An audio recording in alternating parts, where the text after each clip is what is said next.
cycle. Yeah, passenger cycle. Yeah, exactly. I can't dance, but I think I would be the best. Neither one of us dance. Neither we are both wallflowers.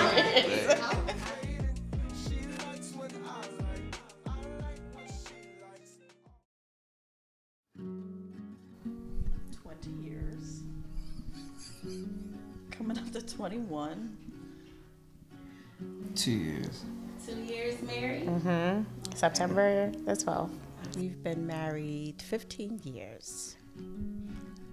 What, 15 years? But it seems like it's only been like 2 years, actually, right?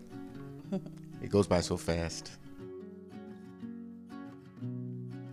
So you gotta tell me. So we worked together, but we didn't know each other at the time. And someone kept leaving candy on my desk. And one day I found a piece of candy and had a phone number on it, but no name.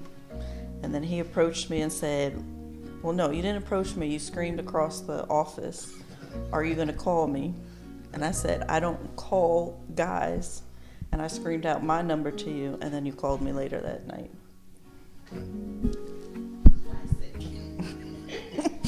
Not surprised, and that's how we met. We actually met here in church. I remember he came in for a Bible study with the Mims and with another sister, Denise, and I was like, who is that?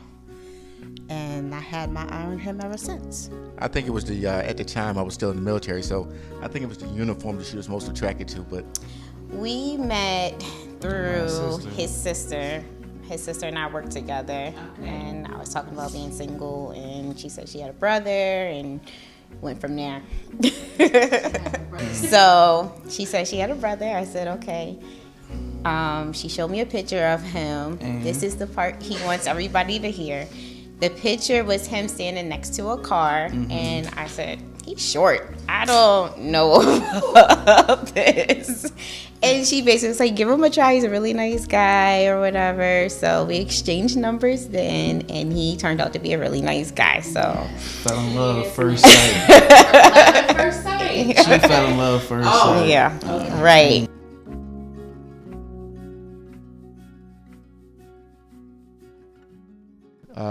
The moment I knew that she was the one when she was always praying for me, at the time that we actually met in church, I was going through a very hard time. Mother was really sick, and every day she said, I'm praying for you, Brother Danny, I'm praying for you. Right then I knew that she was the one for me, because it wasn't basically attraction physically. It was more spiritual wise, and that's what I was looking for. And that's what God blessed me with. For me, it was actually physical attraction, because he met everything. He was dark skinned, bald head, and nice build, just the right height for me. And I just said, Lord, is that him? Because he's checking some of those boxes. So I just kept my eye on him and just stayed in my place, and didn't, I know he's supposed to find me, so I just made sure that I was positioned correctly, and here we are. Interesting enough, before I started doing the candy, I had a friend at the time, my best friend, he's still a good friend, and I said to him when I saw her walking around, because we was just like always walking around the site, that I was like, Scoping. I'm gonna marry her. And I said that like before even saying one word to her. I was like, I'm gonna marry her. And then we started doing the candy thing, and we went on our date, and then I was like, you know what? A lot of stuff just aligned, and it just felt like she was what I was looking for, and just... But I knew from that first phone call when you called me. Yeah. We were on the phone for 3 hours. Yeah. But like he said, I fell in love first sight. I was head over heels. I had those butterflies that, us women get, and it was a wrap from it. What was doing it for you? Like, what was just checking all the boxes? Yeah. I had some scrubs before him, and I kind of knew what I wanted at that point. And yes, he was checking off every single box of everything I want. He was very nice. He was a gentleman. So. And as they say, I am him. And you were him. How did you know she was the one? Can I? Tell the story.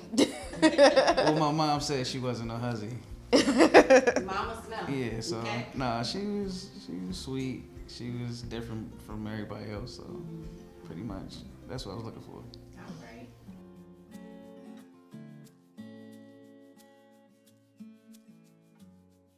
All right. I can go first. Okay. I learned that we are one. No matter what, we are on the same team.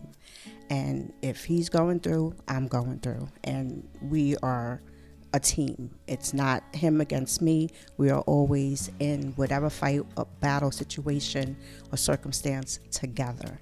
We are in it together. And that's it. So we just battle partners and praise partners, and just it's us, always us. I guess what I have learned over the years is that a marriage is almost like a car. You have to constantly go ahead and get it tuned up. You can never go by the same things, making adjustments as you go along throughout the years, because I'm not the same person that she married 15 years ago. So, and neither is she the same, but she's still beautiful, but it's all good. But you have to constantly keep making adjustments, constantly tuning up your marriage, and be able to compromise. Mm-hmm. Patience. A lot of patience. Patience. Patience, and you know, our business is not the world business. So, you know, and people are, we work our stuff out internally. You know, it's not for the world to see. So it's just like everything is not for Communication. Communication. Yeah. You know, listening.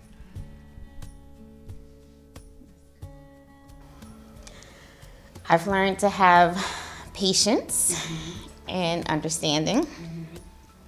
What about you? Look at things on both sides.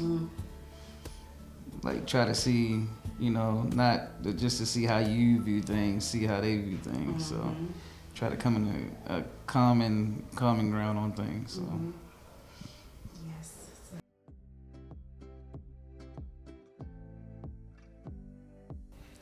Neither one of us Yeah. dance. Neither we are both wallflowers. I get it. I think I would be the first to try. to two-step a little bit, I but dance in the house. yeah, he shimmy, does. but nah.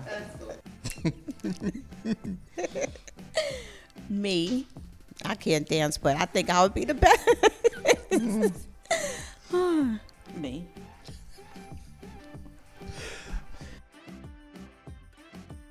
Shit. Oh, that's definitely me. That was one of the, I think, why she wanted to marry me. Yep, that was on the list. That was on the list. Thank and then you, Jesus. We had a discussion. She said, well, I'll tell you what, you do all the cooking, I'll do the cleaning.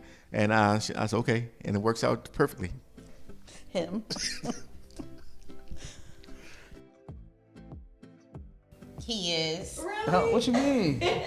the one who always. Who sits in the passenger seat most of the time? Oh, It's 50-50. it is 50-50. Yeah. That's good. That's good. Who's the passenger princess? Me. Definitely. Oh, that's. You. I'm not. I'm not princess. No, you're probably like, Psycho. yeah, passenger cycle. Yeah, exactly. I wouldn't explain that. I don't know. Oh no. Brian, you can explain it. Yeah, exactly. So she's consistently saying, put the brakes on.